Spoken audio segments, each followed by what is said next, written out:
Welcome to the Yellowjackets Hive, presented by cordcutting.com. I'm Media Melanie here with... And I'm Emily. And we're back with our Season 1 Yellowjackets coverage. We've been doing 2 episodes at once as we move through Season 1. And today we are wrapping up with Doomcoming and the finale. And we are ready for it. For sure. We've got our friend Schiff joining us. He's backstage settling in with his camera. So before Schiff joins us, Emily, why don't we talk about some of the shows that we're watching? What are you watching right now?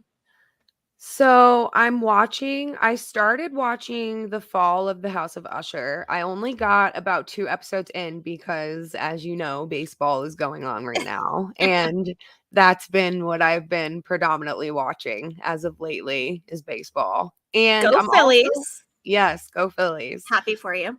Thank you. I'm also watching Blackbird on Apple TV, but that's kind of taken a back seat because I started watching The Fall of the House of Usher, and that's a lot more compelling for me right now.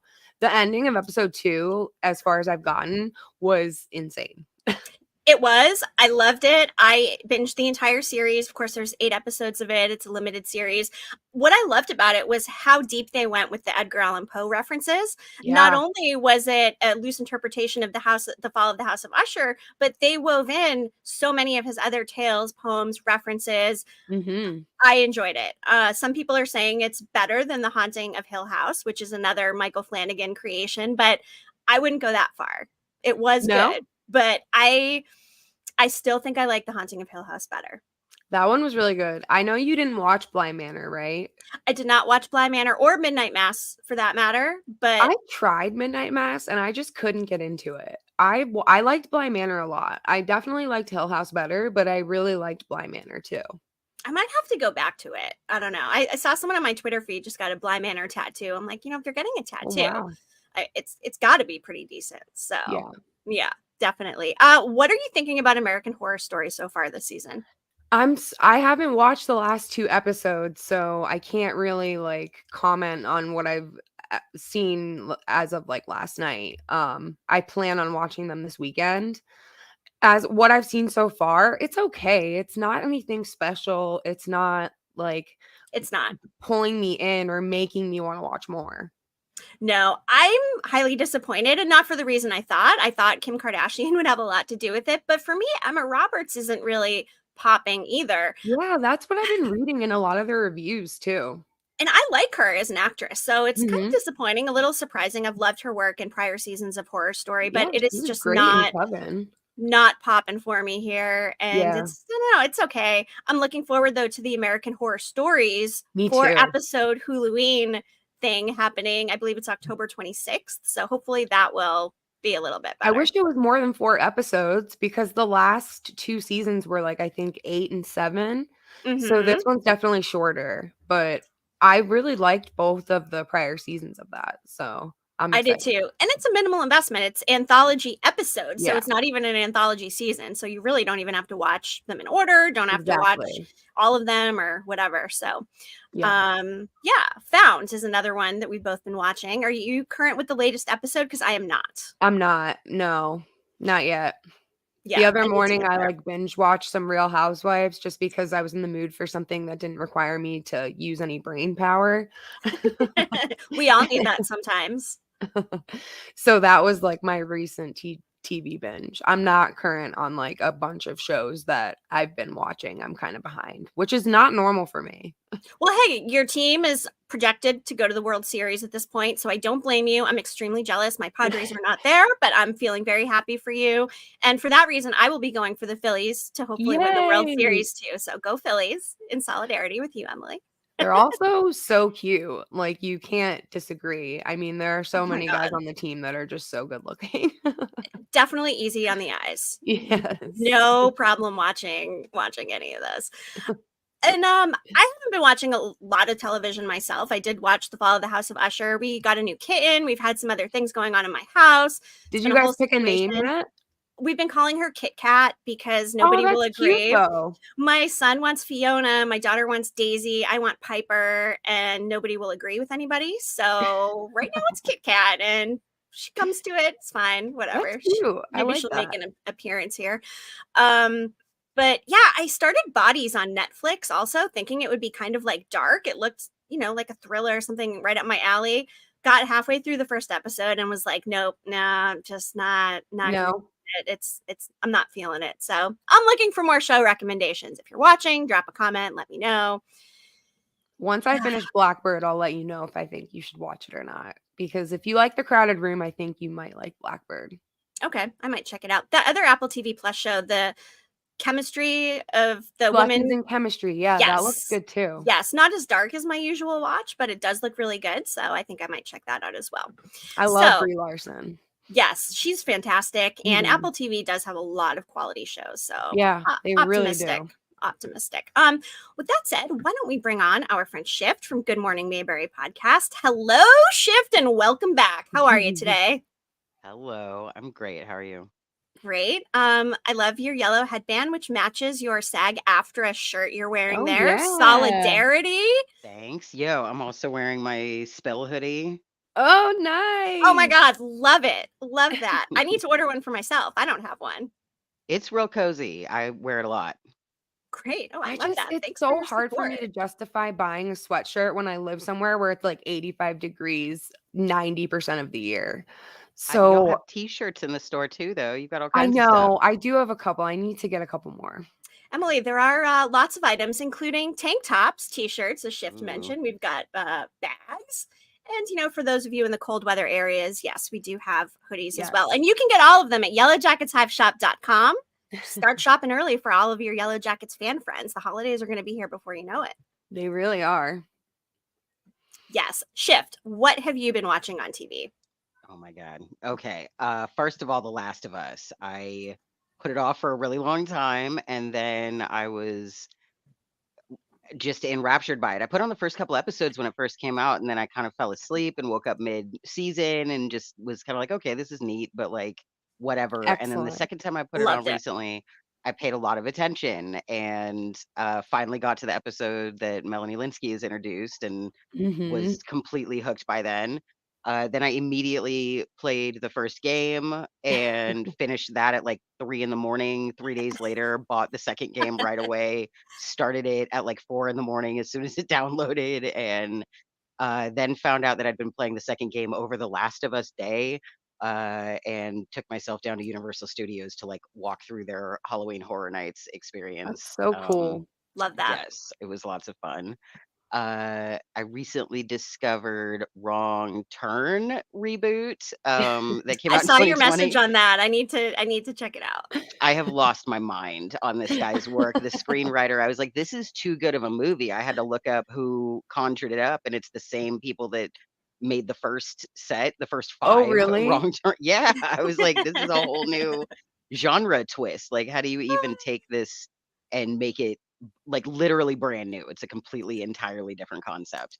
I've seen the one from like the early 2000s. With Eliza Dushku. Yes. Yeah. They Mhm. made 5 of those and Oh then my God. decided I to did not know reboot. there were that many of them. That's I crazy. didn't look at all of them. Yeah, I think I watched maybe the second one and was like, okay, they're doing the franchise horror thing. I don't need to spend my time on this, but I might go back and watch them all just to see what happened in the meantime because it's all the same I screenwriter. feel like they That's progressively have to get worse though.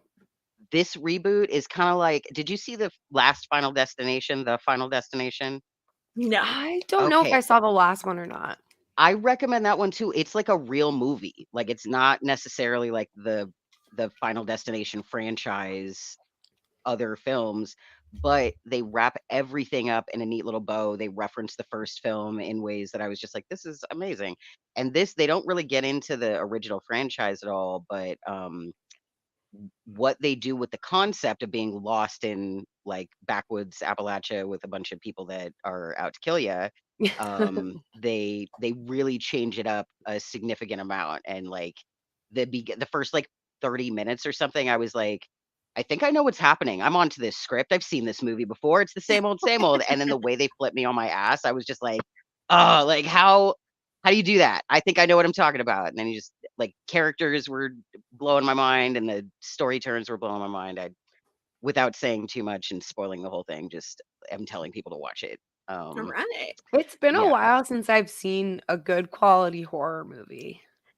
that like This is a actually good one for scares you. me. Yeah, this is a good Netflix one has for a you. few originals coming out in November. I was just doing a little research, so I'm kind of looking forward to them. Don't know the names off the top of my head. One of them I think is called The Killer, actually. Yeah, but there's some good ones coming out, so something to look forward Okay. to. Surprised they're not coming out in October, but who am I to Yeah. complain about programming as long as we're getting new content? So True. actually, if you guys need show recommendations, also head over to watchthiswednesday.com. It goes to our Yellowjackets Hive Reddit sub, and every week we do a recommendation, and there's an embedded video and all that. So if you need some dark watches while we're waiting for Yellowjackets, watchthiswednesday.com, check it out. And with that, Emily, do the honors of Would You Rathering shift. Oh my, Okay. I'm scared. Would you rather unknowingly trip on mushrooms in the woods or attend your 25-year high school reunion after disposing of a body? I would rather unknowingly trip on mushrooms in the woods. That's yeah. Yeah. The high school reunion on its own, I'm like, oh, would I even want to do that? Disposing of a body, would I even want to do that? Both of them together, I'm like, oh. But Yeah. yeah, Yeah, the I think I could anxiety tolerate getting dosed. altogether. Yeah. Yeah. I think I'd agree with you. Yeah, as long as you can figure out that you were dosed. I mean, most of them figured it out in Doomcoming, of course, but like poor Javi, right? I mean, he's never been exposed to any toxic substances before. He must have been like, what the fuck is going on right now? He Oh even my God. says like, I feel weird or something like that at one point. Mhm. Poor kid. I know, Yeah. just super poor kid. And then, we'll get into it more, but Travis, when he's like, are we even here? And I'm thinking to myself, maybe this is disappeared all a though, dream right? after all. Maybe it is all just a fever dream. But anyway, why don't we get into the coverage of Doomcoming? And Emily, would you like to read the description of the episode from Showtime? You are cordially invited to the Doomcoming. On the brink of death, the Yellowjackets opt to throw one last rager before careening into oblivion. An increasingly paranoid Shauna struggles between keeping her cool and being Shauna. Accurate. I love that description. That's a good one. This is my favorite episode of the entire 2 seasons of Yellowjackets, by the way. I don't know about you two, but for me, Doomcoming always holds a special place for me. I love everything about it. Everything I about think it. I'd agree. Yeah. Top to bottom. Yeah. Oh, I we've still got- remember watching it for the first time. It was so good. Ugh. So I good. rewatched that one like immediately. I fell in love with it, everything about it. What's up, Kennedy? Nice to have you here. Hi, Kennedy. Hey. Right. How does the episode open up, Emily? So the episode opens up with Shauna showing up at Adam's apartment and she starts accusing him of being the blackmailer. Adam starts saying he has no idea what Shauna's talking about. And he eventually said she's looking around his apartment for clues that he is the blackmailer. And they're having a discussion. And then he eventually says to her, okay, yes, I Googled you. Okay. And I saw that you were in a plane crash and I was curious. You obviously went through something really messed up and I wanted to understand. Shauna, I don't know anything about blackmail. I didn't even know you existed before our accident. And that, like, after seeing season 2, I just don't know if I buy that after seeing the extensive amount of artwork that he had in that studio. Do you buy it, Schiff? Do you think that? I mean, how could he have created all that art in such a short period of time? It has to have been he must have been aware from a much prior point. Just because the passage of time in the adult timeline is so, like, we see such a shorter amount of time than we see in the adult timeline. So for everything that we know, their relationship, like, it can't be longer than more than a month, maybe 2 at max, if that. And he's got so many pieces of art. I don't buy it. He's a liar. Okay, so I fly back and forth because when he starts playing around, she comes in and she's like obviously upset, but he is brand new to this moment and he's kind of like, oh, we're role playing. Okay, yeah, I'm the blackmailing dude or whatever for a second.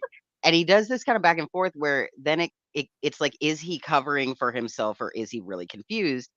And given that she has a family and she is busy, like having the blackmail thing happen and meeting up with all these old friends, quote unquote, or whatever, he would have more time to kill spinning out about the vibe that they are building when they are together. So given that he has a whole art space, none of the images really seem to be that detailed. Like they all kind of seem like they were just explosive creations that came from the What space of about a that person that might show one? up in the driveway in the middle of the night. What about that one though? It almost looked like it was Shauna's face, but half of the picture like almost looked like her flesh was like peeled away from it.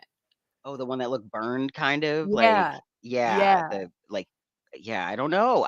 That could be, I could be like, oh, this is him having like a deeper, darker level to him, or he's wrapped up in a very intense relationship that he's got a lot of feelings for with a married woman who has a child and a whole bunch of distractions. Yeah. And Yeah. he's feeling second fiddle and it's coming out feeling burned. And I really can dance between both possibilities so much. I hope they revisit more about him and kind of confirm for us, but they may leave it ambiguous and not give us anything. Yeah. I agree. It's definitely possible. Yeah. Yeah, I feel like if he knew really how she was, he wouldn't have stepped towards her while she was holding a fucking kitchen knife. It's Because a he really really good point. kind of stabbed Yeah. himself. She was holding a knife, but the more I watch it, the more I'm like, yeah, he really like squared Walks up right with into that. it. Yeah, literally. Shauna also comes across a book in his apartment that's titled Skin in the Game, and it's underneath that it shows a subtitle and it says something like an unauthorized account or story of what happened to them. So Mhm. did he have that because he figured out Shauna was a yellow jacket, or did he have that before their accident ever happened? I mean, if we're taking his word for it, he Googled her and decided to just get the stuff. But it's always been suspicious because we know that the creators were going to have Adam be Javi and they went a different Mhm. direction. So I feel like that thread has always been kind of woven through the Adam thing and True. could cast doubt and be sort of a red herring and just make Adam's character even more confusing than it really is. So I don't know. Yeah. Yeah. He does tell little lies. He lied about going to college. He lied Yeah. about Why lie? not Googling her for a second. Like, um, yeah, it really could go either way. They've created quite a conundrum. Yeah, Mhm. definitely. So then Shauna stabs Adam. And like you said, Shift, it doesn't really make a whole lot of sense as to why he approached a woman holding a knife, and she clearly was in some kind of a panic. You could Yeah. tell that she was distraught when she was holding the knife. It was very obvious. And it was obvious to us as viewers because of the flashes that we saw of what happened to them when they were out in the wilderness, mixed in with her holding the knife and standing in front of Adam. And then right before she stabs Adam, we see teen Shauna. I And love teen that. Shauna is the Yeah. one that actually is holding the knife when she when she pulls it out. It's teen Shauna at first. She's Which, yeah, I reverted back love to her that. wilderness self. It's really showing that digression of what Mhm. this whole situation has triggered in her. And now she's killed a dude. Yep. Yep. Yeah. Absolutely. I feel like if he were into any type of predation, he would have grabbed her wrist at the very least, stepping forward. Like he would Yeah. have he's seen something in him. If he's gonna be the type of person that's doing anything devious, he would know that you got to at least keep an eye out for Yeah. slick moves or something. Um, but yeah, Yeah. the PTSD edit that we can see, he can't see. True. Yeah. It's a different lens. The trauma Mhm. lens. It sure is. The trauma bond, as our friend Allie would say. In the teen timeline, we see Shauna and Akila digging for grubs for the group to eat, and the group decides to throw a party to celebrate their impending death. I really like that line that Jackie says. She says something like, "Let's drink rotten berries and celebrate our impending death." I Yep. really like Jackie that trying line. to be the social person again, trying to infuse some kind of fun or something into the situation. And man, did things go awfully dark for her because of the way things go. So, Yeah, and they don't originally call it Doomcoming. They are trying to decide on a name. Akila says, "Well, it's almost homecoming." And I think Jackie says we could have sort of a moon homecoming, and Thaisa says more like a doom homecoming. And then Lottie says more like Doomcoming. And that's when they decide and settle on that name. And Natalie's like, now that's a party idea. Yeah, it is. They have no idea what they're in for. Yeah. We see Shauna go back into her safe after coming home from killing Adam to find her journals are right back where they were supposed to be, which made me always wonder, do you think they were ever really actually missing in the first place? Was that like an example of her being an unreliable narrator and they were never missing? Or were they missing because Jeff took them and he put them back? But why would he take them if he read them years ago is the thing that Yeah. I keep going back to. What do you think, Shift? Well, if he already read them and he felt like he needed a rebuff on some information, he would probably have like muscle memory about which book to look in and where to flip and True. put them back quickly. Yep. Whenever he was in them before, he either had to take them one at a time or he was going in when she wasn't home and just reading them in the closet maybe, or Mm-hmm. I have no idea how he got a hold of them for as long as he needed to get information about the symbol and blackmailing them and kind of knowing like what buttons he could push to get Yeah. money. But yeah, I think they were really missing. I think that it like the timing of it with both of them, like Jeff always has access to the closet, but then she just happened to have Adam fucking around in their bed and needed to hide him when Jeff came home. Yeah. Cute move. So she often does the things that happen to her to herself, and there's like an indirect Rube Goldberg machine of fuckery that happens to get her bitten in the ass. But I do think they were missing. And the timing was just Okay. so to be able to scare the shit out of her and give her Yeah. time to pause after the fact of killing Adam. Makes sense. Yeah.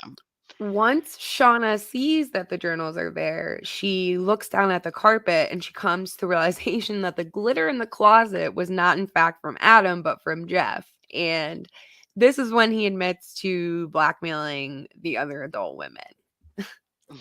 That look on his face is so great when she's like they don't say anything, but they communicate all these levels of like, it was you, like, oh, and you knew, and how deep does this go? But yeah, Jeff's such a cute character. His whole like vibe is kind of introduced as they play out the next part. Like, I love Jeff. The Notebook Yeah. Club line for me just does it so much. Like everything about it. Jeff has the best one-liners.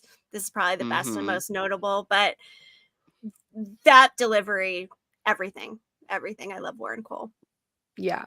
Yeah, Shauna's got some good lines in that one too. She's got one that's like he's mentioning he got a loan, and she's like loan sharks, like fucking mobsters, Jeff, and like the way that they're realizing who the other is or is becoming or whatever. It's But they're not that emotionally charged over it, though. I mean, they're No. not upset with each other. They just kind of like, oh, okay, like this makes sense now, but not a lot of emotions, which just goes to show the headspace that both of them are in right now for them to both just be so blasé about the whole situation. I love how she's like, I stabbed him and now he's dead. And Jeff's in full support of this. I mean, he doesn't have Like, any problem. What? Yeah, husband of the year or something else. I mean, wow. Yeah. they're a something, match that's made for in sure. hell or something. Yeah. After he says the line about no book club, they're shown to have a deeper conversation about what's going on. And at one point, Shauna says, and if it gets out that the Yellowjackets are being blackmailed because of what we did out there, our lives, Callie's life, would be over. And I always wondered, especially after seeing season 2, if this was in reference to what we see in season 2 that they do, or do you think there's still room for them to do worse than what they've done? I definitely think there's still room to do worse. Yeah. I think the wilderness baby situation probably plays a part in that. And of course, the hunting and whatever they may or may not end up doing to Coach Ben and letting Javi drown. But I still think it can always get worse. Oh yeah. Don't do think too. we've peaked with the craziness of what we've seen in the wilderness yet. So yeah, I think it'll get worse. I'm Definitely. genuinely There's afraid for Coach Ben darkness at with this point. Thaisa. Oh yeah. Yeah. Yes. Yeah. Big Oof. time. The girls Yeah, are I think shown they getting don't even ready. Oh, remember go how ahead. bad it's been too. Oh, sorry. I think they don't even remember how bad it's been, uh, and like can't even really look at themselves or each other as like seriously as they need to, based on what they've already been through, let alone whatever is to come. They've Yeah. buried it and made coping mechanisms about it all. And I mean, they're barely scraping by. Somehow they're still managing, but Yeah. yeah. Oof, hard to look yourself in the mirror after all those bad things you did out there. Yeah. But you had to. You had to survive. Yeah. The girls are shown getting ready for Doomcoming, and we see Jackie help Missy with her makeup, which was one of the very few times that we saw anyone extend any form of kindness to Misty. And Mm. we'll talk about this later, but it really I love Misty. Misty's my favorite, but it really annoyed me at the end of the finale when she calls Jackie out for not saying thank you when they're like having their prayer for the bear meat that they get because Jackie didn't say anything. Why are you going to single her out when she's one of the only ones that did anything nice for you? Just goes to show that MFQ is always pressing buttons, pushing buttons. She's a button pusher. Yeah. Yeah. She didn't need to do that. We then see Misty going to a secret binder she had hidden in the woods full of different plants, and she pulls out some magic mushrooms. I love the Trapper Keeper, by the way. Like, I Yeah. love Trapper Keepers. Love that shit. Do either of you hold Mari partially responsible for the group tripping since she's the one that actually put the mushrooms in the soup? No. She did No. not know. She No. did not know that they were hallucinogenic No. mushrooms. I think she just trusted Misty for some reason Yeah. and assumed that they were just okay to be eaten. Misty is the one to blame, I Yeah. think. Yeah. I think. She knew what she was doing. Yeah. I think it's odd how she like what distracts her so that she sets them down on the table where they're cooking is really interesting because I know she didn't mean for the group to get any, Yeah. but Yeah. uh yeah, she doesn't say anything at the same time because she didn't want anyone to know she was about to poison Coach again. Yeah. Nope. God, Yeah. she just can't help herself. Misty and Jessica Roberts are chatting as Misty folds towels, and Jessica Roberts kind of attempts to get into Misty's head by telling her that the other adult women had been in touch with everybody but her. At least that's how I took it by the way that she said it. She said something like they've been in touch with each other after all this time, but nobody's bothered to let you know what's going on or something like that. Like she very clearly was trying to make Misty feel a certain way, I think. I don't know if it was Hmm. intentional, like thinking if I do this, maybe she'll let me go. I don't know if she was like playing in that sense, trying to think of a way out for herself, trying to align herself with Misty and show Misty that she was like her friend in a way. She's so desperate at this point. There's no hope of her escaping. She Yeah, tried, it didn't work. So I think at this point, she's just going to say anything and everything to try to get herself out of that basement. I agree. Yeah. Yeah, I think she Natalie, thought, by manipulating her and pushing buttons and getting her to second guess why she kidnapped her in the first place, that might help. But She's smart, though, to oh well. capitalize on Misty and her sensitivity towards not having friends. I mean, it's very yeah, apparent that Misty does not have a family, close network of people. And so, really trying to point that out and make Misty feel bad about it is a smart tactic. Unfortunately, it Hmm. doesn't work, but nice try. no, I don't think that stuff would ever work on Misty. Misty doesn't feel like normal people feel. No. No. So it doesn't work. Misty is a sociopath. She's like the definition of a sociopath, like Yeah, I agree. well-crafted character. Mm-hmm. Oh, so well crafted. Natalie gets a text from Susie saying she's still working on getting into Travis's bank account. And this is where we see Natalie smash the vending machine to get access to her peanut M&Ms, which is one of my favorite scenes of the whole episode by far. Yeah. So good. Yep. And she just does it so casually. Just no big deal. Just only takes out the one thing of M&Ms, isn't greedy, not trying to help Yep. herself to the Doritos and Snickers and all the other stuff, but That's what made me love it so much more, that she only took the peanut M&Ms. we are going to miss you, Natalie. Yes. Yeah, So really much. serious. So Mm. much. Doomcoming Ty is seen at a polling place during the election, and she tells her campaign manager that she took a 15-year marriage and set it on fire for what? I think she says something like zoning reform. And she really starts to doubt herself in this election. And I always thought that conversation that she has with her campaign manager was so interesting, because she says, my wife moved out, but yet she's the one that told Simone that she needed to leave. So it almost seemed to me like she was trying to spin a different story for other people. Of course, that's her specialty. She's Yeah. in politics. It definitely makes sense. And at this point, I'm wondering, she must have already killed Biscuit, right? Because she had the bite on her hand in the tree. So the altar's probably still there, and it's just all this big setup, for her to win because of the blood sacrifice. Just goes to show again, every time they spill blood, something good happens. Very true. Very true.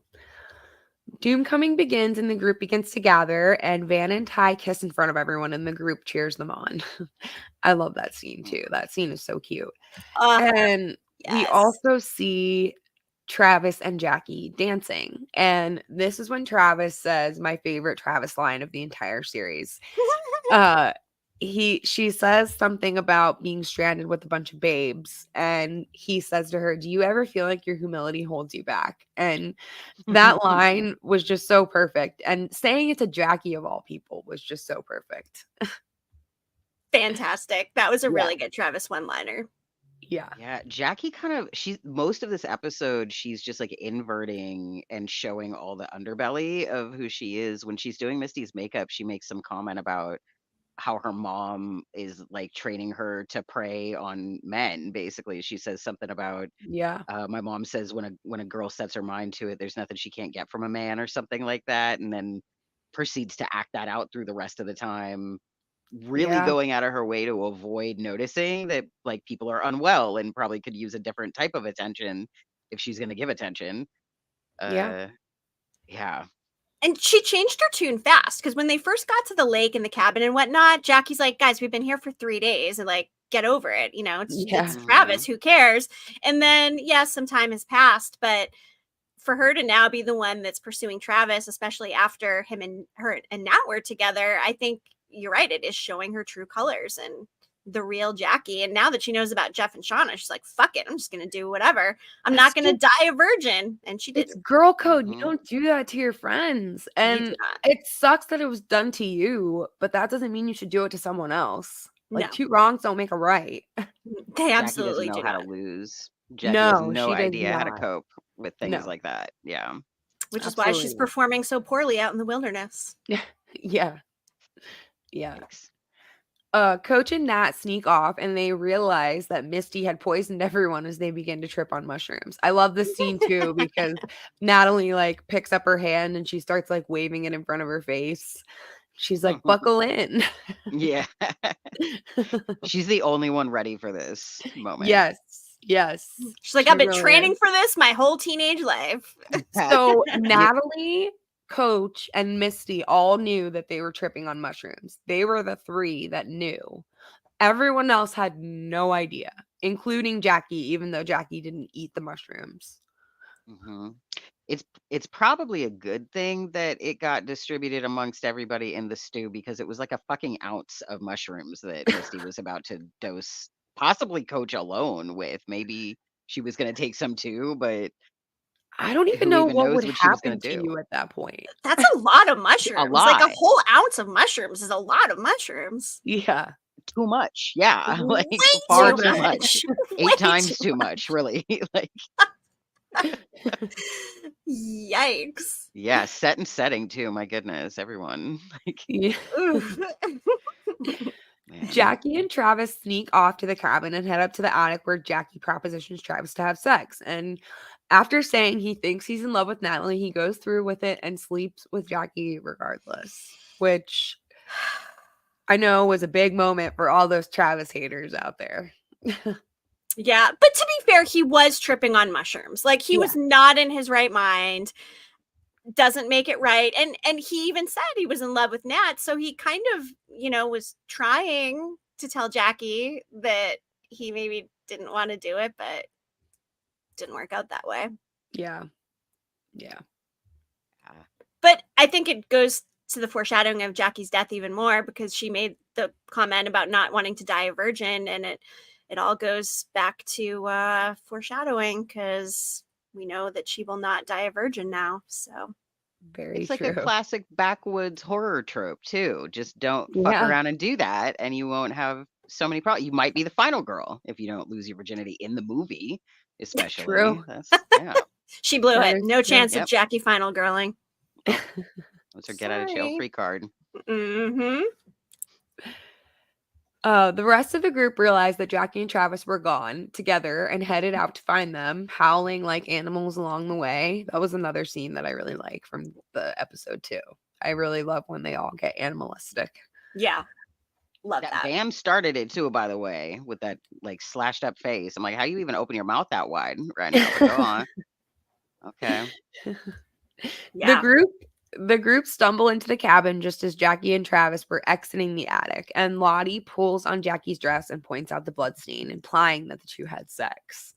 Which I hated when Lottie did this, because even though it was wrong of Jackie to do that, it was equally as wrong to single her out and do what they did to her.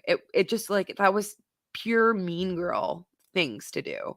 And it's just not cool in my book. Not cool. Lottie on psychedelics is the scariest version of her. She's so aggressive and terrifying. so violent.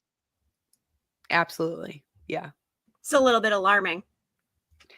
Yeah, especially because after this, Lottie then pushes Jackie into the pantry and locks her in. And she says to her before she pushes her in, you took something that doesn't belong to you. And Jackie says, oh, what? Like the spirits give a fuck that Nat called dibs on Travis. And Lottie says, this has nothing to do with her. Don't you understand? You don't matter anymore. And then she shoves her in the pantry and she locks her in. And it always made me wonder, especially after seeing season 2, if she took something that didn't belong to her, which we take to mean Travis, then, and it has nothing to do with Natalie, then who does it have to do with? The wilderness? Is that what she means?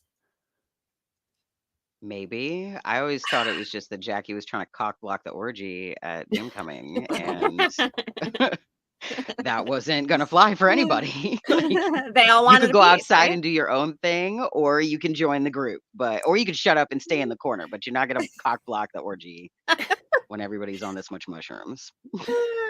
Okay. I never thought about it that way. Yeah, that makes sense.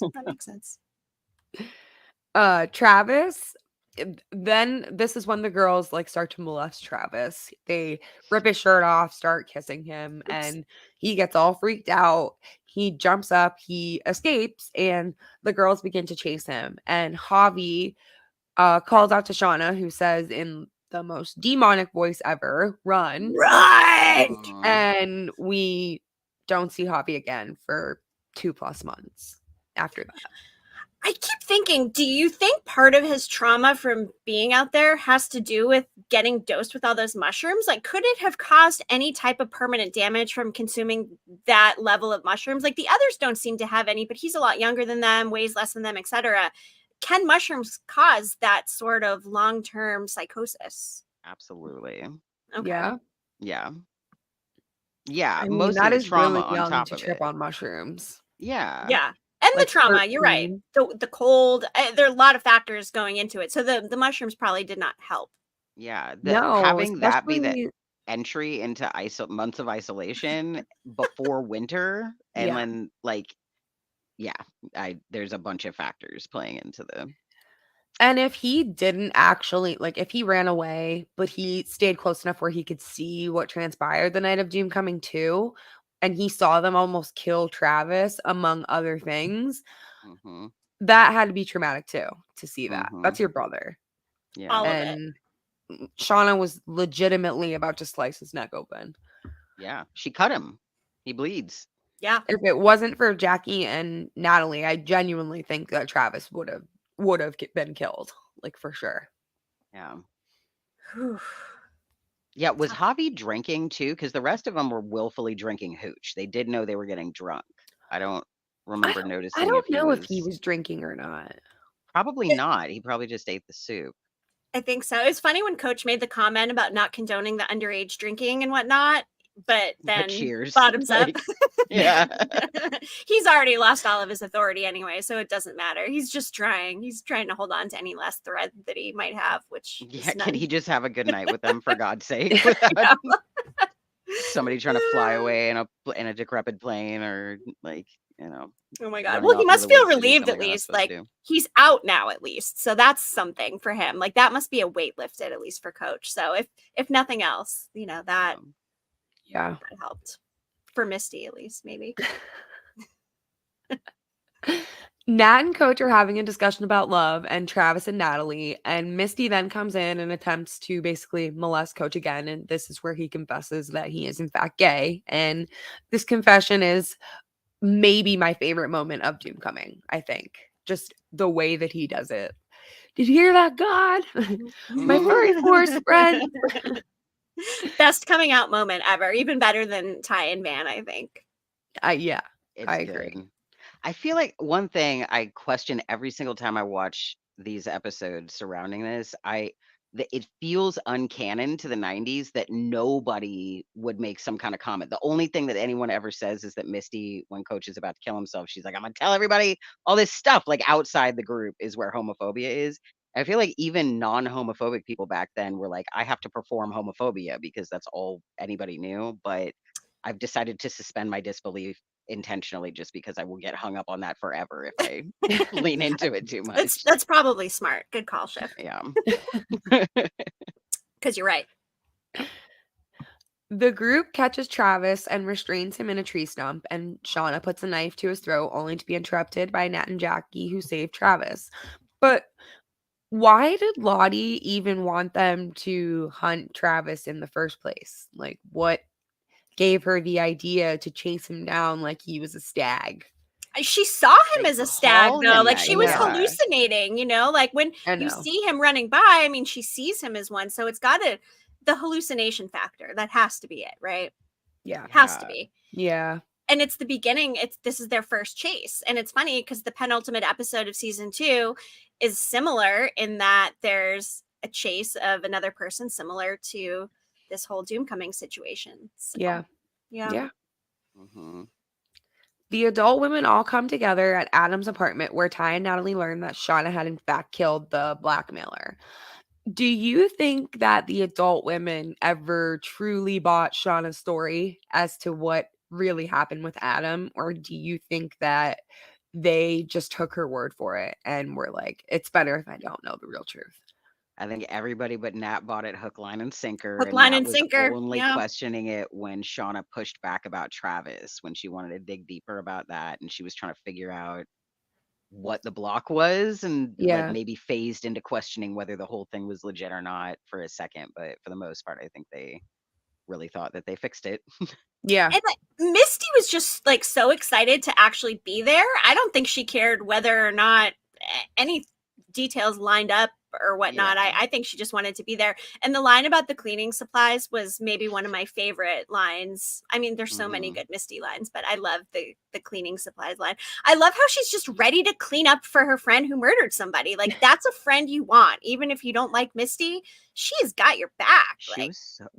She was Yeah. so excited. We need you to hide a Yes. body. She just lit the fuck up. That was probably the happiest we see adult Misty Yes. ever. Yeah. She was Yeah. so happy in that moment. Like, yes, they finally need me. Ugh. Even if it's for I can this. thrive. I can shine. Yeah. Oh my God. Before Natalie pays her a visit and asks her that, she has a very interesting conversation. Misty has a very interesting conversation with Jessica Roberts. And she's talking about sharing her story. about what happened to her in the wilderness. And I always thought this line was, it always made me wonder. Misty says, and of course, when we came back, we couldn't get help. We couldn't betray the team. But it's time to face the truth, no matter how much it hurts, so that everyone can begin to heal. And I always wondered if she meant, they can't get psychological help when they get back, or could it be like they left someone behind in the wilderness on purpose and they didn't want anybody to know? Maybe both. Like, those Yeah. are not Maybe mutually Coach Ben, exclusive perhaps? terrible things. Like, Could be a little of both.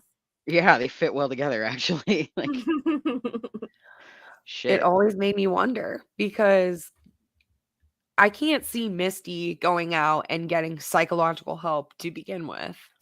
So why would she say it in that sense? Unless That she's is just trying to interesting. make herself seem socially appropriate. Well, she was absolutely playing Jessica. Yeah. Like Oh, yeah. 100%. They were both playing each other, and who had leverage really flipped a few ways when Jessica got her hands on Caligula, that like Yeah. leveled it up several amps. Like, it was just Yeah. like, Few notches. right. True.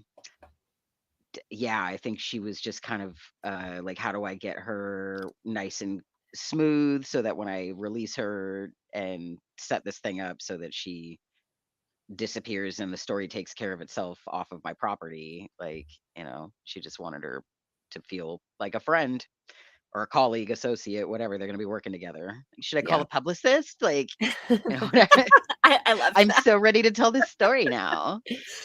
She wants Scarlett Johansson to play her in a movie. So funny. Oh Oh my my God. God. That was a really good moment.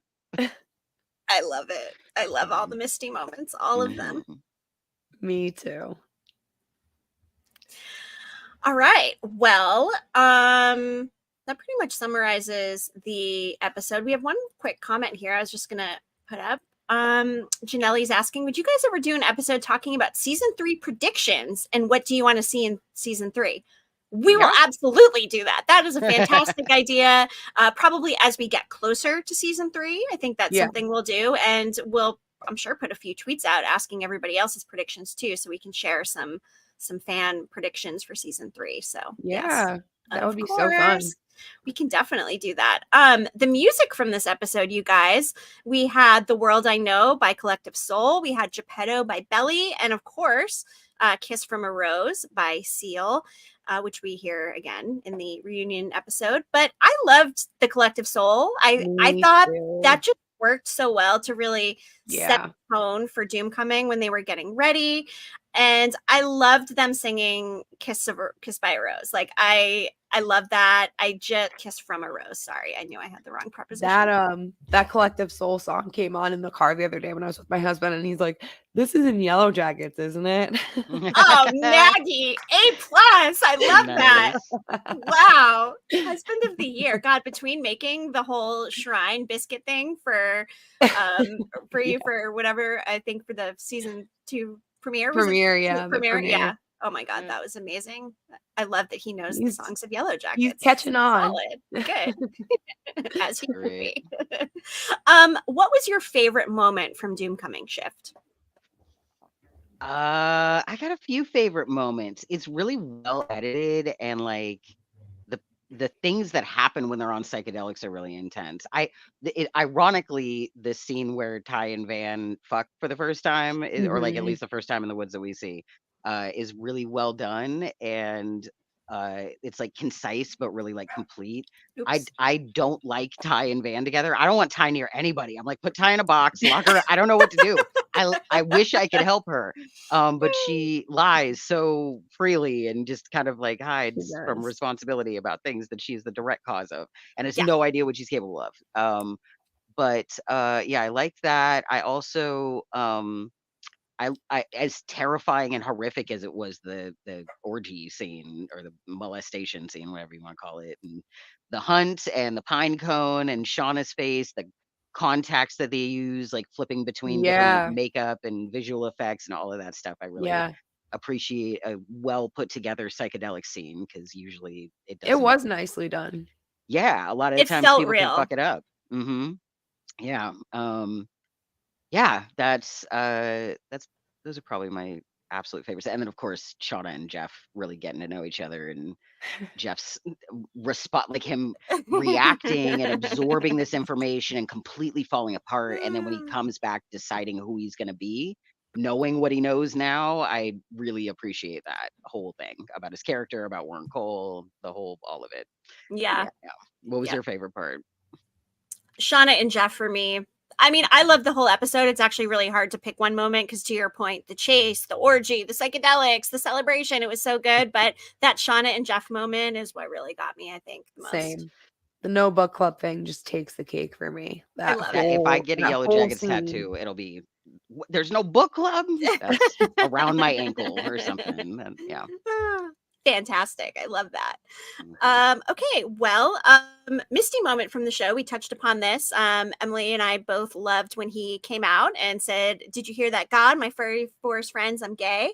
I think that was a good Misty moment. But I also like the cleaning supplies murder. I think that's in the quote. next episode. Oh, am I on the wrong one in the notes? Oh, you know what? Yeah, Oh, no, it is it, because Sic Transit Gloria Mundi, the title of the Yeah. episode, she shows up at work to get stuff the Yeah. and finds Tupperware. out that her client Gloria died. Watching it this time was the first Yeah. time I realized, Yeah. because Sic Transit Gloria Mundi means so the glory of the world passes. Yeah. And then Gloria actually passes in this episode, and they just kind of skim right past it at the beginning. But Oh, that's yeah. I where she never gets even the made cleaning that supplies. connection. Yeah, she gets that Yes. info, and then also she gets the opportunity, because Gloria dies, to dispose of the head Yep. and hands. Yep. Which I didn't. I've watched this episode at least 10 times, but watching it just this time around for this episode that we are doing now, I noticed where the head and hands went. Sometimes that kind of thing will evade me, and I watch things over and over again so that I can pick shit up. I don't know why I have such a hard time. Like when we do 2 episodes at once, like it's like in my head they're the same thing. So I sometimes waver It back and mushes forth between the together. two. It does, especially when I watch them the same day because it's all a thing. But whatever. We're all here for it. So moving on to episode 10, Sic Transit Gloria Mundi. And Shift, that was a really nice little explanation you gave us a second ago. Thank you for that. Yeah. I like Sure that. was. Emily, Showtime's description for this episode. On the night of their 25th reunion, the girls navigate damning evidence, false alibis, and a dubious attempt to heal. In the wilderness, the Doomcoming leaves everything off the rails as simmering resentments come to a head. Oof. They sure do. It's funny waking up the next morning after something like Doomcoming. It really reminded me of them waking up the next morning after eating Jackie when Van's like, Ty, you ate her face. Yeah. Like, Yeah. I mean, it's quite a lot of things that happened, and looking each other in the eye after something like that might be a little awkward. Yeah, they don't. for The sure. night never ends too. They just pass out wherever they're at and wake Yeah. up in the Yep. middle of the woods. And Yeah. coming down from an event like that would be a trip of its own. Like, Yeah, yeah. very true. Ugh. Yes, as we just said, the episode opens up with the group waking up in the aftermath of Doomcoming, and then we see Misty pop into the nursing home to grab her Tupperware, and like you said, Shift, she learns that Gloria, Mrs. DeGeneiro, passed away. Before we saw season 2, this scene stuck out to me because when we see at the end of the episode when Natalie gets kidnapped, one of the kidnappers looks a lot like one of the women that works in the nursing home with Misty. The So one I was changing the sheets, thinking, right? Yeah. yeah. Yeah. So I was thinking maybe it's possible that Lottie had somebody from her group keeping tabs on all of the survivors just so she knew what was going on with them.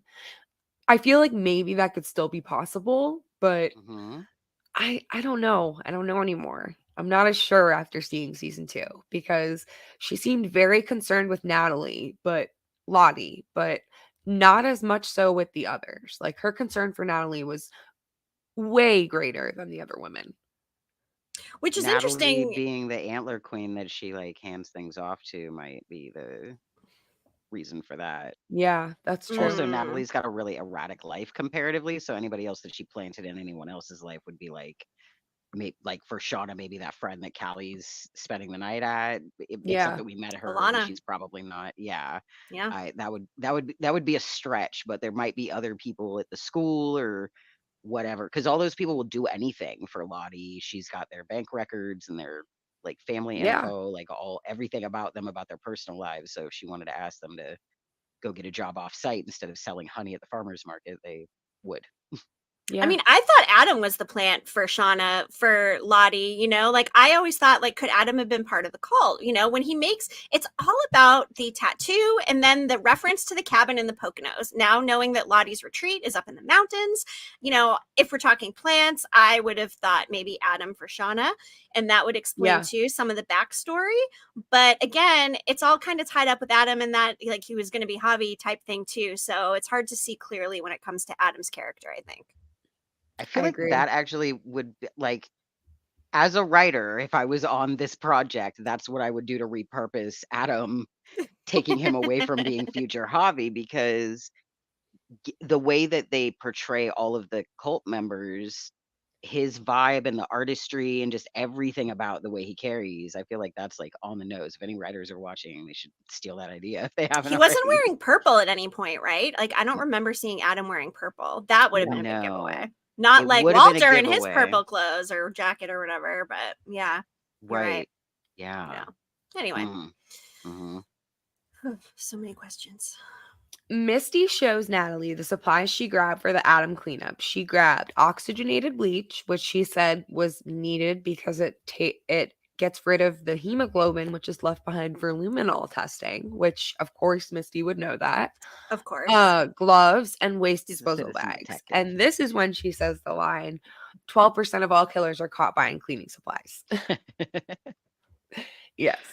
And in this moment, too, she is saying to Natalie, I just want to go over the terms of our agreement. And Natalie says, what do you want? A blood oath from me? I said that I'd come. And so they were talking about the reunion. And it always made me wonder, did she say blood oath because they do blood oaths with each other out in the wilderness? Or was that just like a coincidence? Yeah, I'm sure it was her referencing back to their murky memories of terrible things You done think? together. Yeah. Maybe they did a final blood oath before they left the wilderness too, and that's when they really like sealed their pact and made their deal. So maybe that's something we haven't seen yet. So I think it could be a subtle reference to something that maybe we see in the future. Yeah.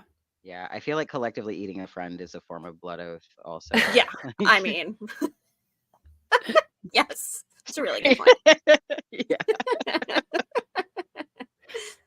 Travis is cleaning off his neck when Nat approaches and offers to help him look for Javi. She says she doesn't care about what happened with Jackie and she just wanted to know that he was okay. Travis rebuffs her advances to help and goes off alone. And that moment made me really sad because Natalie was trying so hard to show him that even though he basically betrayed her, that doesn't matter. She's mature enough to realize that other shit is going on that matters more than the fact that you just did what you did. And he still acted like a child. He did. Yeah. But at the same time, like he just, you know, I mean, he was ghost in the mushrooms, but like I think he's just so guarded. He's got such a hard time letting his emotional wall down. But to see Nat caring that much, it tears me apart, you know, like to see just the look in her eye. I mean, God, Sophie Thatcher just like makes us all feel like she really fucking cares about Travis. Yeah, she does. It's so obvious. And it's obvious that he cares about her too, but he's just a guy. So in the 90s, in the wilderness, stuck with a bunch of girls, like so many factors, which you talked about a lot in your article for cord cutting. Yes. So check that out. Yellowjacketshive.com has all of our articles and videos. Misty shows up at Adam's to help get rid of the body, and Shauna is very, very unhappy that Misty was Natalie's bright idea. She's so annoyed by that. To be fair, though, it was a really good idea. Like, she knows what she's doing. She has statistics here, you guys, and like knows what type of bleach to get. So, yeah, like, it's not complain, Shauna. Come on. Yeah, Misty? It seems that energy that Shauna has, I couldn't help but think like they must find out about the black box thing. Like they can't. There's no way I go that back and she would have forth. this. Yeah, I mean, I guess there could be other things that Shauna would be particularly resentful over, but like because of the black box, she had to give birth in the woods. She had to deal with like being second fiddle and dealing with Jackie reading her journal. Like everything that happens to her is kind of a result of them just not getting rescued as they might have.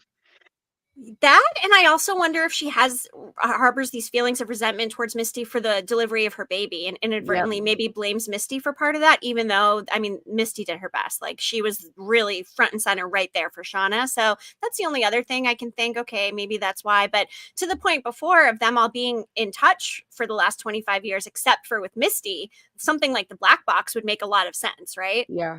Yeah, It it may would. not even be true though, because it seemed like Shauna was seeing Nat for the first time in a long time, and they kind of almost get into it, and then Ty calls them. It seemed like Ty's the only one who kept up with everybody in that scene. Yeah. Right.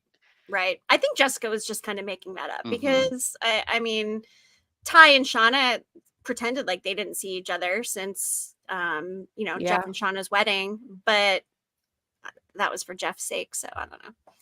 Yeah. Yeah. Misty tells the women they need to turn off their phones and gives everyone jobs, telling Shauna she'll handle the body because she's best with a knife. And Shauna Natalie straight like, offers, okay, like yeah, no She's like, it's pushback. just like riding a fucked up bicycle. I love that line too. exactly. Yeah.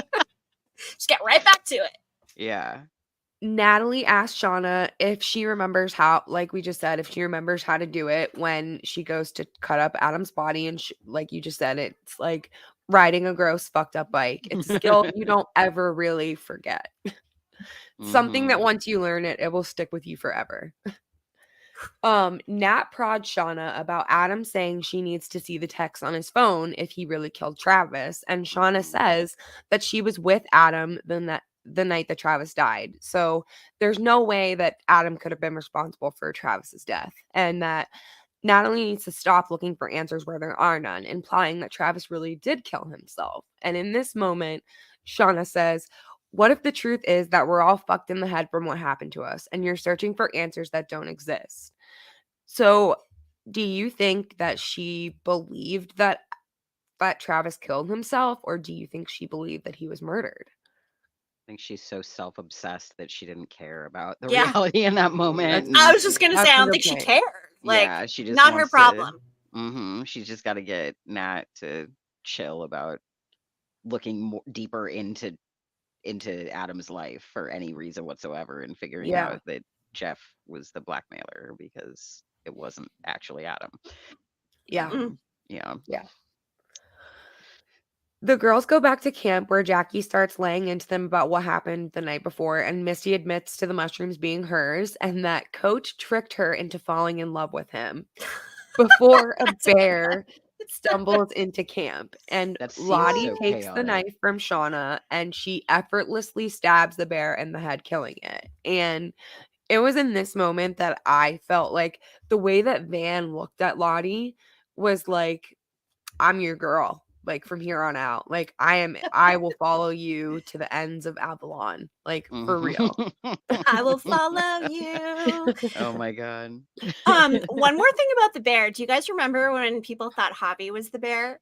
That was a Yes. good Oh time. yeah. That was a good Yeah. time. I enjoyed that. That Mhm. was one of my favorite, like, worst theories of Yellowjackets of all time.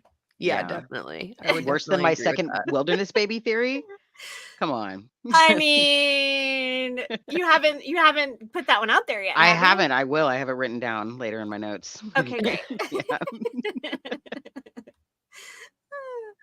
Misty attends Mrs. DeGennaro's funeral where she deposited Adam's head and hands into her casket before she was cremated, destroying the evidence for the women. And after this, So there smart. is a Twisted. montage of the adult women getting ready for the reunion. And we see both Ty and Shauna crying. And that's really the first time that we see either one of them show any real depth or emotion, like more than surface level. Mm. Shauna crying really hit me hard. It was Mhm. like she's letting go of so much that she's been holding in, and it hit me hard because it just was so apparent like how much she's actually holding on to. Like I felt that release. I Yeah. felt it. I mean, Yeah. mm. Yeah. The women meet up and all walk into the reunion together, with Misty jumping at the chance to be reunited with the others. Then we see Ty and Van have a conversation in the attic about how Van believes in whatever is happening to them out there in the wilderness, and if Ty has a problem with it, that she needs to say so. But Ty tells her that they're fine, gives her a hug, reassures her. And in this conversation, Van talks about being in between after she was attacked by the wolf, and she says she saw something out there with them. I always thought this was in reference to those shadowy figures that we see in Flight of the Bumblebee when she is like waking up on top of the funeral pyre and she's looking over and she sees the other girls all standing around her over top of her. And it's such a quick shot, but if you freeze the frame just right, in between all of their heads, it looks like silhouettes of like figures. Mhm. So it looks like there is someone out there with them. At least in my opinion. Yeah, I went back and I saw what you meant, and I agree with that. And I do think that with Lottie stabbing the bear and everything that Van's been through out there, it's not hard to convert her to a follower of Lottie because she's No. been through kind of a lot more than the rest of them have at this point. So yeah, that definitely solidifies things. Yeah. Natalie is seen staring at a trophy case dedicated to the soccer team when Kevin Tan approaches her and they have a conversation. And this conversation breaks my heart every single time because she is looking at the trophy case and he says something about Kevin, or he says something about Travis, and she says, "You two were a lot alike, actually." And he says, "Why? Because we both loved you." And yeah. And I don't remember word for word the rest of the conversation, but I know at the very end he says, "I hope that you find whatever it is that you're looking for." And she looks so devastated in that moment, like holding back tears, and it makes me cry. It really makes me cry to see her in that pain because she tries to shove it down so much all the time. So when you actually see it bubble to the surface, you know that she's really, really hurting so desperately. Knowing what happens to Kevin Tan, especially in that context. And I think too, going to your 25th high school reunion has got to bring back a lot of emotions for normal people and the typical high school experience. So never mind the anxiety and the pressure and all of the things that this is bringing up for them, because their high school experience was different than 99.9% of any other high schoolers out there ever. So I think it's a wellspring of emotion. Yeah, before they step through the door, Shauna stops and she's like, "How is it possible? This is the most scared I've been all day after they dispose of the body and have to deal with like dealing with Misty again." And like there's like a lot of shit that goes down before that leads up to it. But yeah, and then what's her name? Allie is like the organizer or whatever for the night. Like that's hate her. Yeah, I actually really love her character. She's annoying. If I was in real life, I couldn't tolerate her, but I love a good supporting character. So like she her does and Randy, play I'm her like, well. Yeah. Yeah, she does. I'll give her that for sure. I mean, like she's look at what she's doing here with Jackie up on the screen. Shot. Like she's like, it looks like she's cheerleading. Like it's not the time or the place. Like no. That is an insane shot. Good screenshot grab. Whichever one of you grab that. Oh, that is Emily. Top tier. Yes. Yeah. Yes. She's amazing. Wow. Yeah. Ugh, Ellie. Shauna approaches Randy at the reunion and tells him if he ever tells anyone about the blackmail that she will fucking end him. And I love that scene. I love everything that she says to him, and his response, he's just like, "Okay." Okay. So you're mad? Does he know? What does he know? Like, because he's looped in to something, but does he know what was in the journals, or was he just like, I don't think he knows that much. But something funny about what Jeff Holman actually knew about the blackmail was that he did not know about it. And we're going to play a clip. So here we go.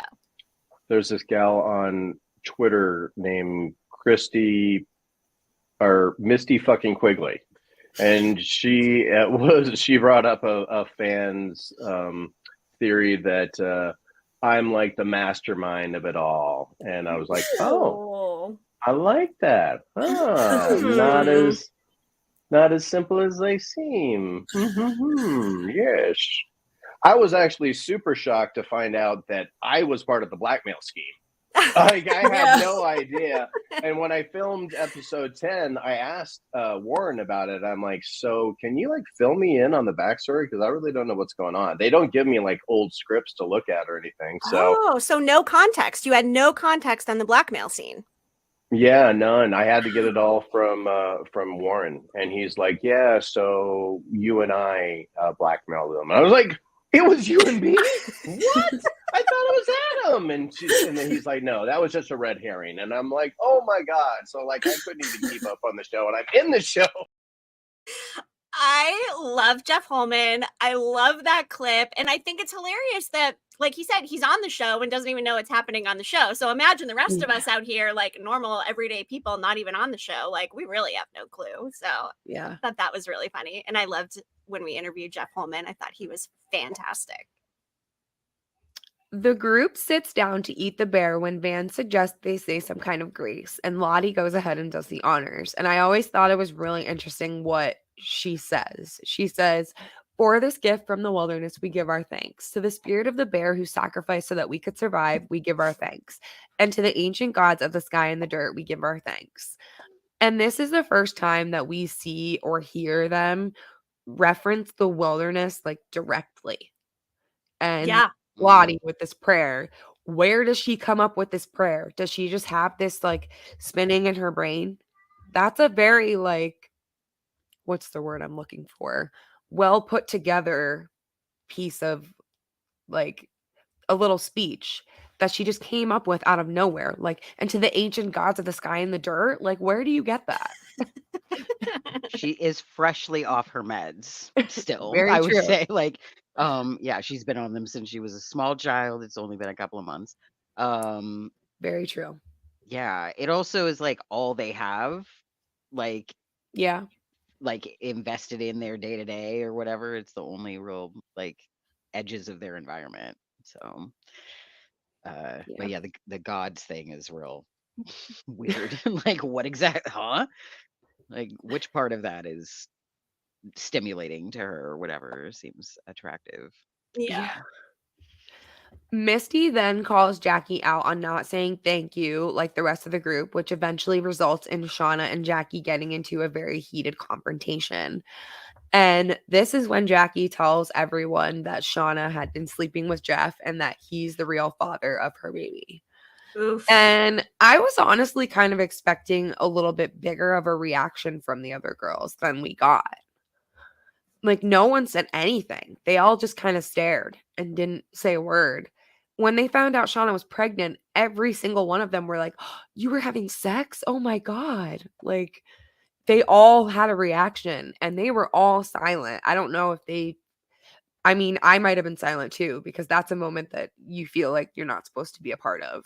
Yeah, let Jackie and Shauna have it out, right? But also Yeah. too, everything that they have just been through with like the orgy situation and the hallucinating and everything too. I think, you know, they've been through so much now. Looking back, like maybe it wasn't even that big of a deal in the scheme of things. Yeah. Maybe, even though it's a pretty big deal. I mean, logically, it can kind of, as far as we're aware, it can be one of two people, Randy and Jeff. And like, if it were me there on the team, I would be like, that makes more sense than Randy. But yeah. Back at the reunion, Allie makes a speech with a picture of Jackie in the background. She says it's customary for the class king and queen to share in a dance, but since Jackie was no longer with them, that Shauna should step in her place. And I love that she was so convinced that this is what Jackie would have wanted. There's no way in hell that Jackie wanted any of that, them to end up together. None of it. That's just no, bullshit. Not a chance in hell. No way. No. Jackie decides to spend the night outside after fighting with Shauna. Coach tried speaking up and saying no one was sleeping outside, but Lottie very quickly told him he needed to stay out of it. And he listened. Dude, are you kidding me? Jackie Are actually you tried to kidding? kick Shauna out first. She told her to go outside, and then Shauna just refused, and Jackie decided she couldn't go upstairs, I guess, and went Yeah. outside instead. Yeah. Yeah. Not very smart. And it goes back to, Jackie tried to start the fire and it didn't work. Another reason why Jackie never would have been a contender on Survivor. Go watch our latest episode at yellowjacketshive.com on which of the adult Yellow Jackets we think would win Survivor. Yes. She does eventually get it going, though. I was keeping an eye because I was like, does she really just But not get a fire lit?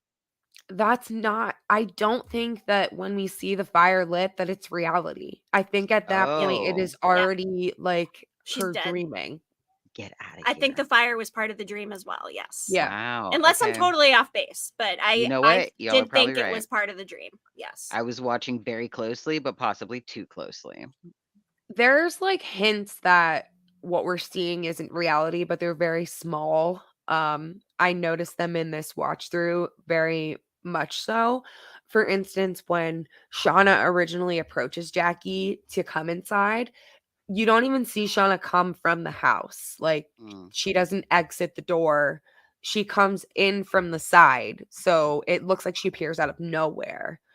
And Jackie is also no longer wearing her varsity jacket, which is interesting because we know when she goes outside, she has it on. Yep. Also, the hot chocolate, which that becomes a big indicator that something's not right because how in the world would they get hot chocolate out there? She's There's like, where no did way. you get it from? Yeah, does it matter? Doesn't matter. Nothing to see here. Yeah. So we see this dream as we've already been discussing. I'm going to backtrack for a minute so we can talk about Misty telling Jessica all about the reunion, and she eventually agrees to let Jessica go.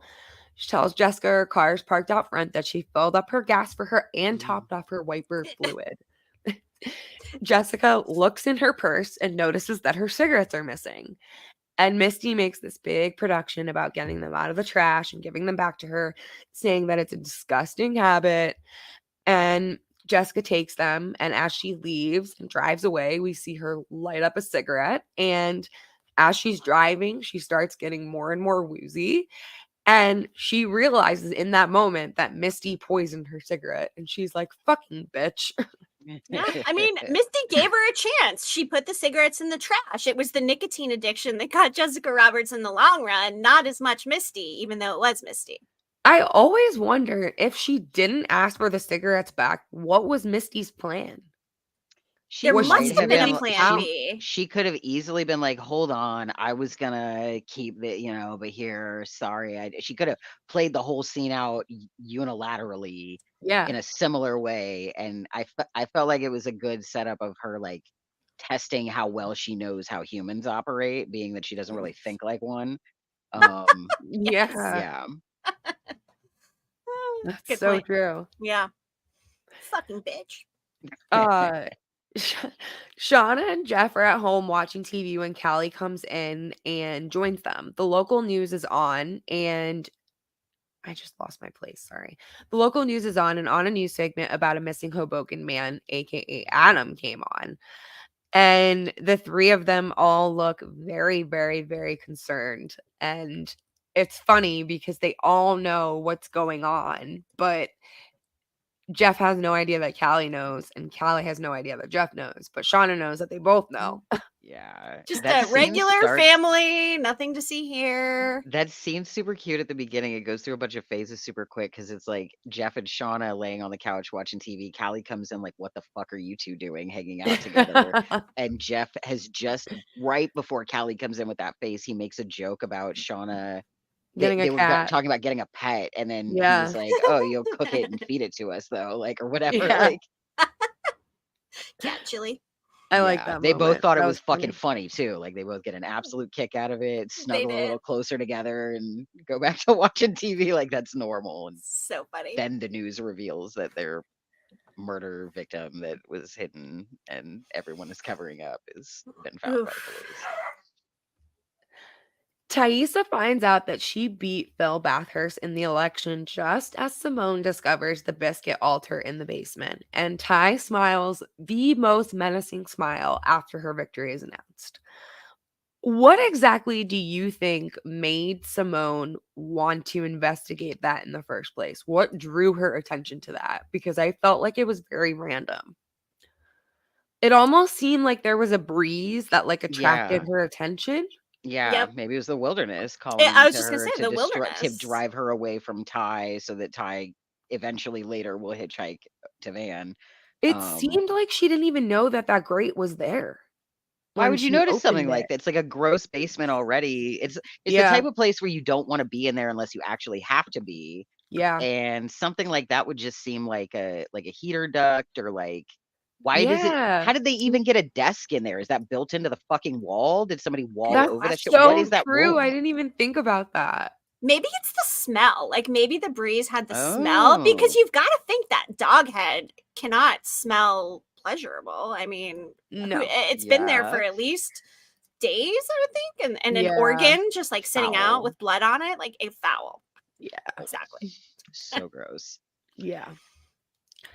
Nat grabs a gun, loads it, and puts it to her chin. And then this is when we see Shauna go outside and tell Jackie to come back inside. She's sorry about their fight. Jackie agrees, goes back inside where she's surrounded by the entire group and is given hot chocolate.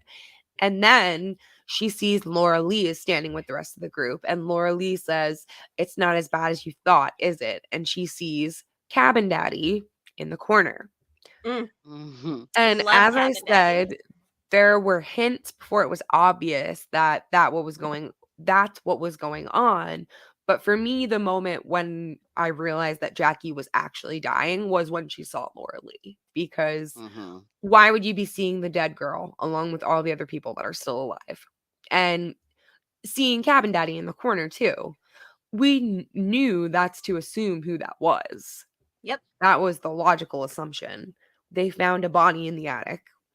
They disposed of it, and his ghostly spirit is still hanging around. Yes, it Mhm. is. We also got to interview Cabin Daddy, which was We a lot of did. fun. That is also at yellowjacketshive.com. Will, he's awesome, and He is. he had a lot of good stories to tell. So if you have not watched that yet, be sure you catch it. Yeah, he's great. Shauna awakens the next morning and realizes that it snowed. She sees that Jackie is still outside and she runs out. We all know Jackie fell asleep outside and she froze to death. And the last image that we are left with of the teen timeline is Shauna cradling her body and screaming, and Thaisa hugging her and comforting her and trying to console her when actually, no, that's not the last moment. That's the Yep. last moment. Yep. We have one more. Yep. Mhm.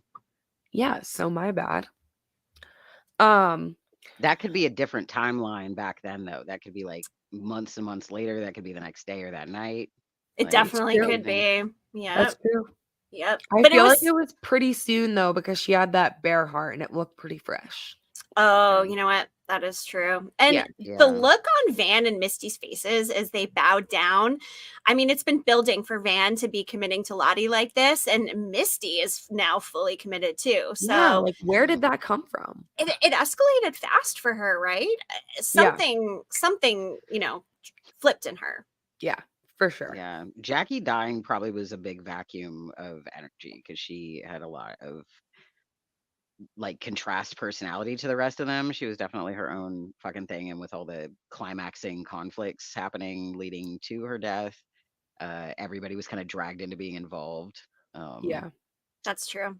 Yeah. And then also that moment too, Lottie speaks French again, but she doesn't seem like she's possessed. She says Versailles le Yes. sang mes beaux amis, and it means shed blood, my beautiful friends. Mhm. Like, what is that? Like, um, Very much seemed What like is they were that? setting her up to be the bad person in season 2 at the end of season 1, in my opinion. yes. Yeah, and That's where I thought it was going. I thought so too, and it didn't really go that way. So No. yeah, it's these season cliffhangers just leave us all wanting so much more and answers, and gosh, can't wait for season 3. And in the adult timeline, the last thing we see is Natalie sitting with a gun to her chin when a group of people dressed in purple burst through the door and kidnap her. And as she's being kidnapped, Susie leaves her a voicemail revealing that Lottie is the one who emptied Travis's bank account. And she says, "Who the fuck is Lottie Matthews?" And that's when we see Lottie with the bear heart going to the tree.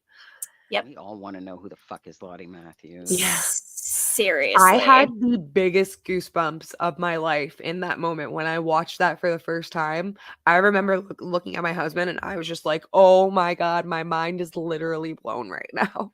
Between that and Jackie's death, I mean, it just kept coming and coming and coming and delivered on all fronts. And what a season. Season 1 was. Ugh. One of the best seasons of television I've ever watched. For real. And it's funny because back then, of course, we were speculating about all the people in purple and wearing the symbols and whatnot and Lottie. And now we know, of course, they are definitely members of her cult. They're all wearing the necklaces. And I do think that that one lady in purple does look like the woman changing the sheets at Misty's place of work, personally. Yeah, she really does. I'm gonna have Could to go just back be and look for that. unrelated. Music from this episode. Ooh, we had a lot of them. Rump Shaker. We had Lady Killers, All That She Wants, Ace of Base, which, God, all the 90s feels with that one, of course. Yes. Only Time by Enya, The Haunted by Dot Allison, Come Out and Play, Offspring. I think that moment was fantastic as they walked into the reunion. I Touch Myself, Divinals, Kiss from a Rose again, as Shauna and Jeff danced, and Vienna, Ultravox. So pretty good array of music there. For me, Come Out and Play really hit it the best as they walked into the reunion. I think that was a really good music moment. Yeah, that was great. I think that was my favorite too. Favorite moments from this episode, you guys? I really like the way Misty like casually tells Ty that she voted for her. Like, oh my gosh, that's one of my favorite moments of the whole episode. Super cute. Yeah. I love how she was like, well, I voted for you, and I only did so I could get jury duty. Who wants jury duty? Like, what's wrong with her? Misty. 100% Misty. Yes. I mean, it's great if you get a good case, but she gets to be nosy. She gets to have power. She's probably the type of person that would like, yeah, she'd show up on days that she doesn't have to do jury duty just in case somebody else doesn't show up. And I'm here. Exactly. Like, yeah. She brings her own file folder with her so she can consult like case notes during the whole situation. Her trapper keeper. Oh my God. Oh my God. So I really loved the murder scene when they're disposing of Adam's body. This is the one where Misty says the 12% of all killers are caught buying cleaning supplies. I think for me, you know, that really did it. That and the reunion scene, like I just felt like that really hit hard as well. So those are my favorite too. Yeah, the intro on the reunion was scene definitely where my favorite. Which one? The disposing of the body was definitely my favorite part. Just Misty just has so many good one-liners in that scene alone, between the voting for Ty and saying, Shauna, you're the best with a knife, so you'll handle the body. I mean, cut it up. He makes so many jokes that are like obviously inappropriate jokes. And then she's like surprised that they're upset or like recoiling. Well, aren't we just a bunch of gloomy gusses? Oh my God. I just love Misty. Like, I've just never loved a character so much as I do her in both timelines, played by two completely different actresses. It's just incredible they can mesh together and create this persona that is so dysfunctionally horrific but lovable at the same time. I love MSQ. Oh, she's sweet but a psycho. Wow, yeah, that's the one. For sure. Well, that officially wraps up our season 1 coverage of Yellowjackets. And as I mentioned earlier, Doomcoming, hands down my favorite episode from season 1. Is it the same for you both, or is there another one that you would put a little higher? Doomcoming all the way. Okay. Doomcoming. Good. Yeah. Good. Doomcoming or die. Yeah. Do y'all want to hear my second Wilderness Baby theory? I have math about it. You both already heard it, but I'll present it to the group now. So, okay. We know that they're out there for 2 years, which is approximately 104 weeks or 730 days, and a pregnancy is 40 weeks. Shauna was already pregnant before they got there, so that cut some time out of all of this time that they're out there with hormones and bodies to do all these things. And I just have been in too many groups of young people where pregnancies come as like a plague almost. It's like they're contagious. So we have, there's like at least 100 weeks for us to get another pregnancy, and we could fit 2 whole pregnancies in that, even if they're not like, I don't know. I just one could happen towards the end, and they have the baby when they actually get out of the wilderness, right? That's what I'm saying. At any point in time, it could literally happen the day before they leave. And yeah, who knows? Because they probably get split up in different ways when they get rescued, and they might not even know about it themselves, or they might. The comment that, like, I think Shauna makes the comment about Nat, where it's like she doesn't have anybody. Like, it could be just that she never had anybody, never had any family thing, or maybe there's something more complicated that we don't know about yet. We cannot put anything out of the realm of possibility when it comes to Yellowjackets. That is one thing that we all know. And to the person who commented earlier about the season 3 preview with theories, yes, we are totally going to do that because we've got a lot of questions. We've also got a lot of time until season 3 gets here. So we will keep on discussing and theorizing and speculating and spilling all of our favorite hobbies over here.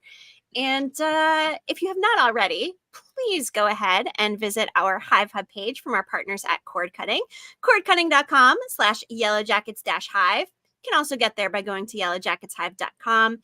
And be sure you are subscribed to us and to at Cord Cutting on YouTube so you don't miss a buzz. Yes. And also, let's thank Shift for being here. This is the second time you've joined us now. We love you. We're always chatting with you offline and appreciate all of your insights and your friendship and everything. So we love it when you join us. So thank you for that. We appreciate it.